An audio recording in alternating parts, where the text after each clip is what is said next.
உதாரணத்துக்கு உங்கள்கிட்ட ஒருத்தர் ஒரு பொருளை கொடுத்துட்டு போறாங்க, சரிங்களா? நீங்க அதை பத்திரமா வச்சுக்கணும். ஒரு காலகட்டங்களில் அவரே மறந்தாலும் நம்ம என்ன பண்ணிடுவோங்க, என்ன பண்ணுவோம்?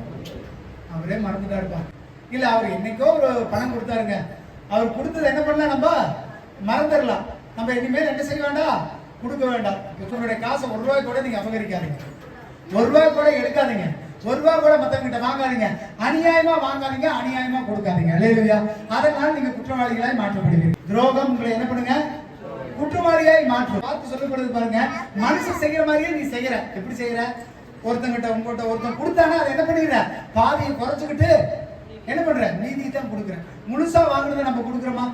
ஆனா உங்கள்கிட்ட நேர்மையா கொடுத்த பொருளை கூட நம்ம கொடுக்கறது இல்ல.